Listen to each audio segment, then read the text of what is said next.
கர்த்தராகிய இயேசு கிறிஸ்து நாமத்தில் உங்கள் அனைவருக்கு வாழ்த்துக்கள். இந்த நாளுக்கு உள்ள உயிருள்ள வார்த்தை சங்கீதம் 134:3.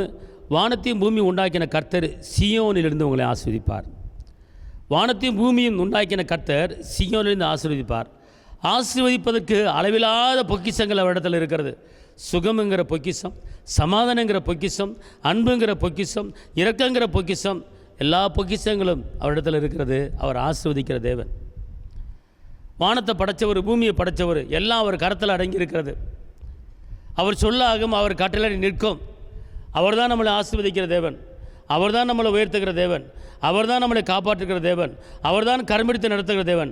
அவர் தான் தேவைகளை சந்திக்கிற தேவன். அதனால் அவர் இன்றைக்கி உங்களை பார்த்து சொல்கிறாரு, நான் வானத்தை படைச்சிருக்கிறேன், நான் பூமியை படைச்சிருக்கிறேன், சமுத்திரத்தை படைச்சிருக்கிறேன், சமுத்திரத்துக்கு அடியில் வாழும் மச்சங்கள், திமிங்கலங்கள், உயிரினங்கள் அத்தனையும் படைச்சிருக்கிறேன்.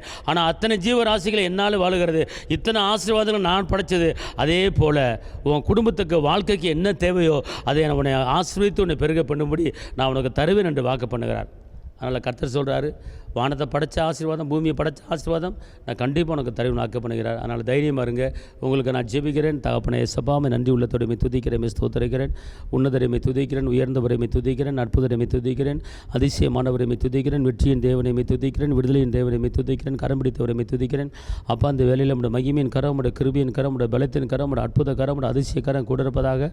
ஆண்டவரே கர்த்தாவே ஏசப்பா, ஜெபத்திலே விண்ணப்பத்திலே பதில் தருகிற தேவனே, ஆண்டவரே வானத்திலும் பூமியிலும் உயர்ந்திருக்கிறவரே கர்த்தாவே, வானமுடைய சிங்காசனம், பூமியுடைய பாதப்படி, உடைய பாதப்படியில் வாழுகிற நாங்கள் ஆசீர்வாதம் வாழும்படி ஆசீர்வாதங்களை கட்டளையிட்டு எங்களை உயர்த்துங்க. சுகத்தின் ஆசீர்வாதம், பலத்தின் ஆசீர்வாதம், அன்பின் ஆசீர்வாதம், சமானத்தின் ஆசீர்வாதம், ஐஸ்வர்யத்தின் ஆசீர்வாதத்தை கொடுத்து எங்களை உயர்த்துங்க. கிருபை பலன் கூட இருப்பதாக இயேசுவின் நாமத்தில் பிதாவே, ஆமென். கர்த்தர் உங்களை ஆசீர்வதிப்பார். ஹல்லேலூயா.